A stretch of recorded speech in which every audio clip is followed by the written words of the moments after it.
Hi, it's Maggie the Irish Gypsy here to bring you your August 2021 general readings. We are looking at the first 2 weeks of August from the 1st through the 15th, and this reading is for the earth sign of Taurus. Welcome everyone. Thanks for taking the time to tune in to this or any of the videos on my YouTube channel.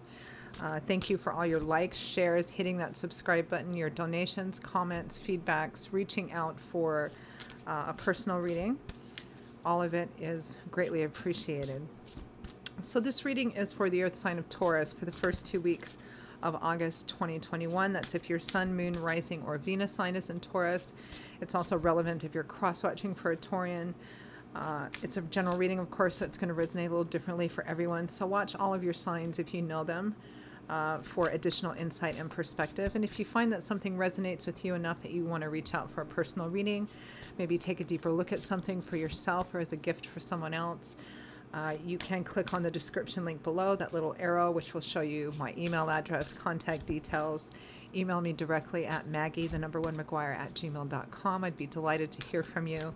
I can usually respond within the same day with more information. And I do readings full time. It's all that I do. So I'm pretty diligent about scheduling in a timely fashion. So send me a message if you're interested. Okay, Taurus, let's move right into your reading and see what the first 2 weeks of August look like for you. I am using the Tarot of Dreams and clarifying with the Radiant Rider-Waite. Okay, Taurus, we begin with the Fool, starting off on a brand new journey, doing something different, stepping off the beaten path and trusting it's the right one. With the Emperor, interesting combination. This is kind of the opposite. The Emperor always plans everything. He's disciplined, accountable, sometimes kind of strict. He's all about going by the book.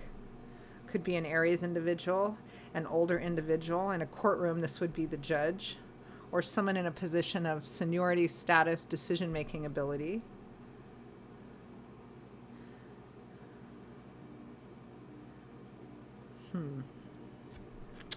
Next, we have the Five of Wands, a little conflict or competition here, or arguments.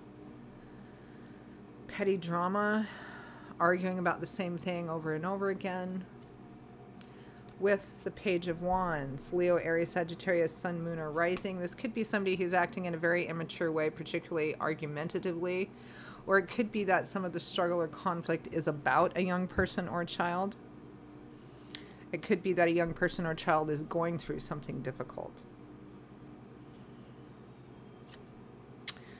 Next, we have the Knight of Cups, an offer or opportunity coming in, maybe love, romance, support, encouragement. He's a romantic knight, in love with love itself. Interesting. With the Lovers. The Lovers usually represents a relationship, a pretty strong magnetic attraction kind of relationship that's at a crossroads, and a decision needs to be made as to the future of this relationship, or lack thereof. Sometimes the Lovers can represent needing to make a choice between two people, as in a third-party situation. This could just be a love or romantic offer here. I feel like I'm seeing either two different Taurians. I'm reading for two different Tauruses, or I'm reading for Tauruses who have two different things going on here at the same time. From the bottom of the deck, we have the Ten of Cups, the happy home, happily ever after, home, harmony, where everything comes together again, marriage, children, home, family. I'm going to pull one more for that. The Three of Wands, which is more of a gestative waiting sort of card. I mean, the Suit of Wands is governed by the element of fire, which is normally quite action-oriented and forward-moving and aggressive or assertive. Out of all the cards in the Suit of Wands, the Three of Wands is the most gestative because it's about patience. It's about having laid in some of the groundwork, put in some of the work, laid the foundation, and now you're waiting to see what the ships are bringing in, but feeling quite hopeful and positive, particularly in regards to home and family. It might be waiting for a marriage proposal, waiting for childbirth, waiting to move into a new home, or waiting to receive that offer here. It could be if some of you are going through some kind of battle or argument about a young person or child. Something may be happening which is quite new or off the beaten path, which is leading you to some kind of hope and positivity about the stability and harmony of your home. I mean, it could be like if you're in a custody battle of some kind. There's this sense of having renewed faith or hope in the balance and harmony of your home being rebalanced, but waiting for that, but feeling pretty positive about what the outcome's going to be. For some of you, it might be, you know, a broken home and reconciliation of that home.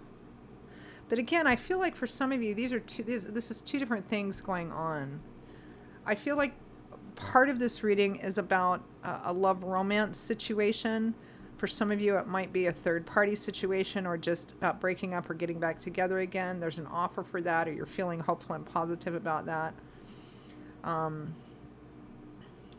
There might be conflict about child or children or rearing or something of that sort. I mean, it could be that you're going through some kind of custody battle with an ex and it's affecting your home and family life, or children are affecting your home and family life or love life here. And some of you, there may be a legal aspect to it. You know, it feels like there's two different things kind of going on here. Let's clarify. Let's clarify.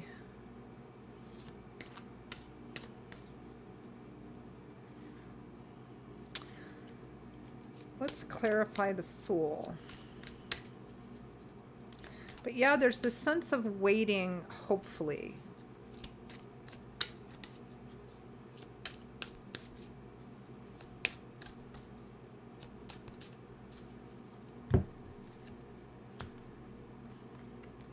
The Three of Wands again. And the Four of Wands, another one of the Happy Home cards. So you have the Three of Wands and the Ten of Cups, which is you've done some of the work. You're feeling quite positive and hopeful about future outcomes around your happy home, the home and stability and harmony of your home and family or marriage.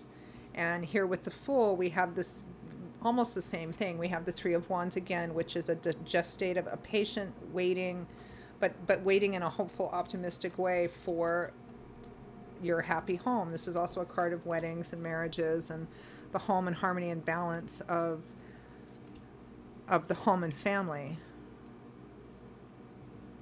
Let's clarify the Emperor. Why is the Emperor with the Fool?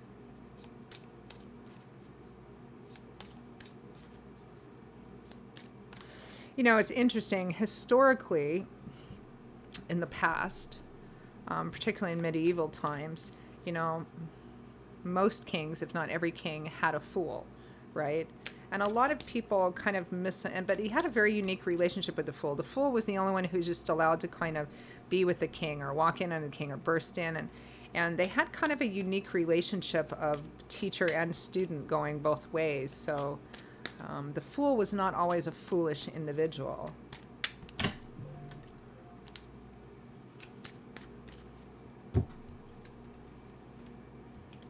The Ten of Cups again. We have the Three of Wands, the Ten of Cups. This is definitely waiting for a hopeful, positive outcome in regards to whatever your happy home is. The Chariot, success on a very difficult path. The Fool again, starting off on a new journey. The Queen of Pentacles, the Sun, there you are, Taurus, Virgo, Capricorn. And the Sun represents an uplifting and lightening up of burdens, which I have finally begun to feel and see for a lot of the earth signs that you guys have been going through so much for the last X number of months. Although I do remember that a lot of you had something to do with some kind of legal aspect. And for those of you for whom that's the case, it has something to do with home, family, a child. And that could be anything from divorce to custody to any kind of legal or legal battle or some kind of battle that has legal aspects. And for those of you, it may be that the judge or whoever's in charge is making a decision which is perhaps very unexpected or taking a completely different look at this and making a decision or deciding on an arrangement that's different, that's new, that's off the beaten path.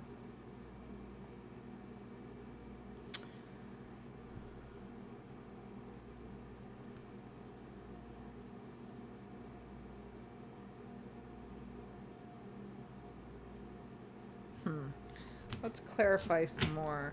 Clarify the Five of Wands.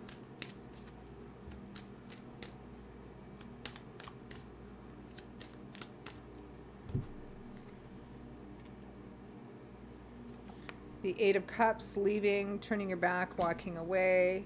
The Two of Cups, soulmate, kindred spirits. The Lovers again.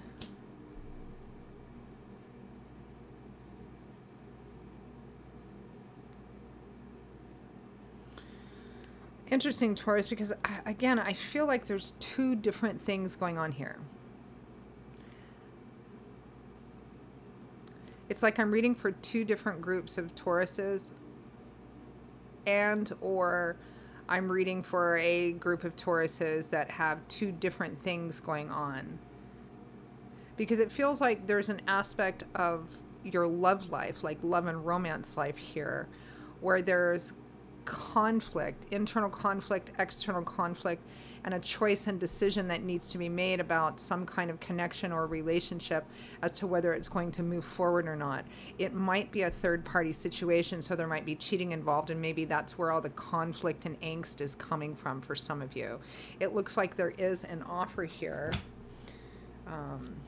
But let's clarify this Page of Wands. I'm just going to go ahead and clarify what I feel needs to be clarified and then take another look at it. The Nine of Cups. We're clarifying the Page of Wands, the Page of Fire, Nine of Cups, and the Page of Fire again, the Page of Wands. So for those of you for whom there is a situation that's specifically around a child, again, this might be custody or something of that sort, you know, because there's child or children and the stability of your home tied up in this, and what's best for an actual child or young person here. But then we also have something going on which I feel has nothing to do with that it's love and romance. So let's clarify the Knight of Cups.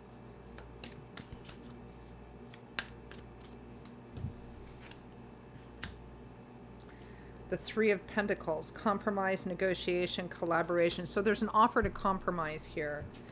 Clarify the Lovers. I feel like for some of you there's a third-party situation here. But I feel like for those of you for whom there's a third-party situation here, there's one person who doesn't know anything else, who doesn't know that it's going on.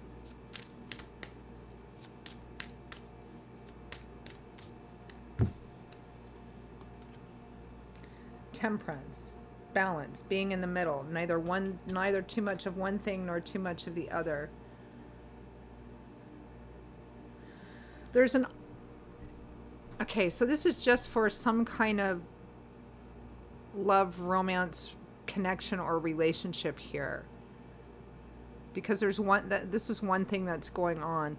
There's a lot of conflict or angst around this connection. Some of you, it might be where you're already in a relationship. There may or may not be a third-party situation. There's some kind of angst and conflict about it, and there may be children kind of tied up in there. Is this the best thing for the kids or not?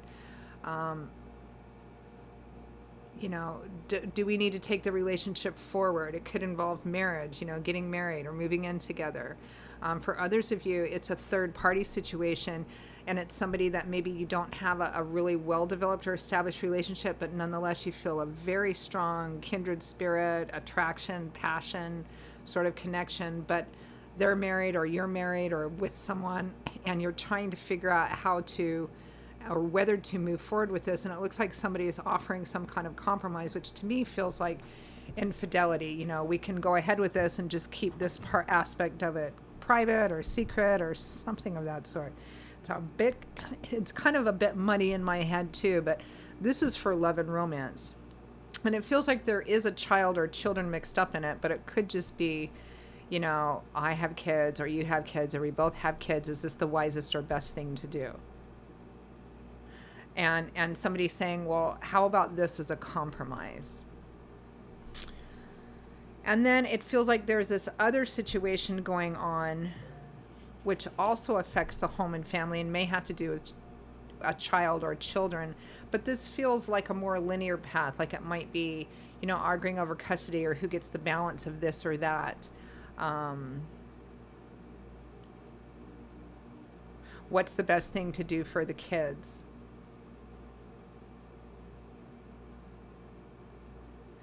Somebody who is normally quite established and quite grounded, maybe stepping off the beaten path. The emperor is stepping off the beaten path to do something really different and really taking a chance.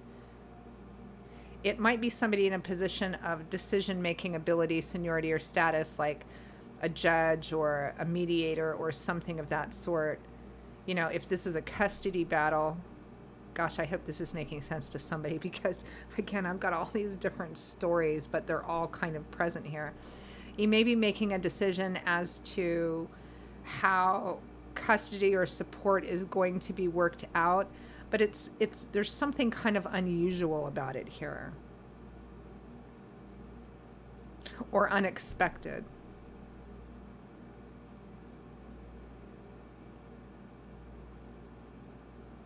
Some of you, this might be just about one thing. You may be kind of manifesting the energy of the emperor, which is not unlike Taurian energy, very grounded, very disciplined, accountable. You know what it takes to run your empire and your kingdom.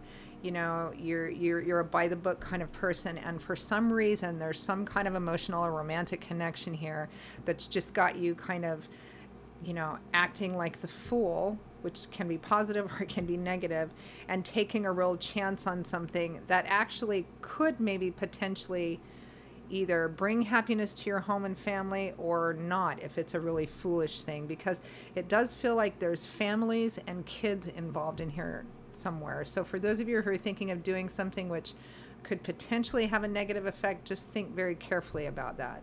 I mean, you want to make sure there's water in the pool before you jump, right? Interesting reading.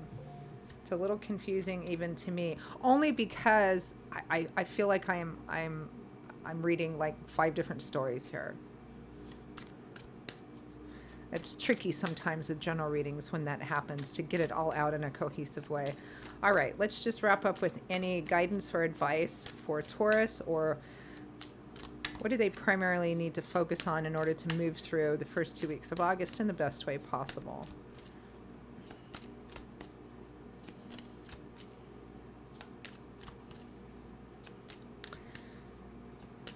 I feel like for some of you, there is a temptation here to do something because of some love, romance, passion thing that could potentially have a negative effect on someone's home, family life, something like that. So just think carefully.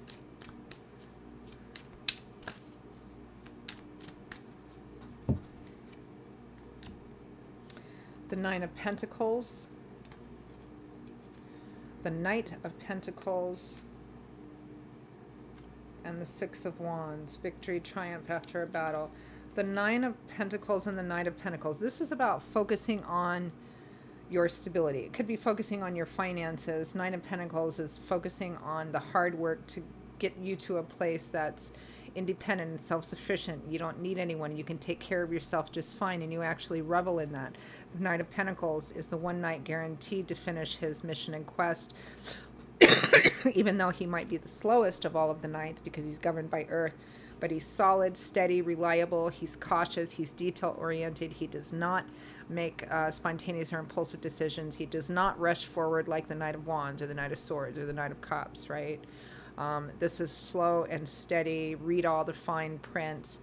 I feel like here, Taurus, regardless of which of these situations is yours, that Spirit is advising you to focus first on you and yours. The stability of what is for you and yours, and not focus on any other kind of outside stuff or outside people at this time. It's focusing on your own financial and material stability, your own emotional stability and security, and that of your home and family first before anything else. Focus on what you need for your own stability, success, all of that, before you allow yourself to get diverted onto something else. Because it feels like making sure everything is in its place for home and family is the priority here. That's what I'm getting, whatever that might mean to those of you out there. Somebody's going to make sense of this out there. Strange reading. All right, Taurus, those are your messages for the first 2 weeks of August. I hope they weren't too confusing, but whoever needed to hear them will hear them in the way that they need to. So hopefully it was, it was helpful in that sense. Those are your messages for the first 2 weeks of August. Again, if any of it resonated with you, you'd like to take a deeper look at something, reach out for a personal reading for yourself or as a gift for someone else, email me directly at maggie1mcguire@gmail.com. I'd be most happy to hear from you. You can also get that info by clicking on the description link below. I will see you all in a couple of weeks for the August mid-month readings. Take care until then. Be blessed, and I hope to see you back here again soon. Bye-bye.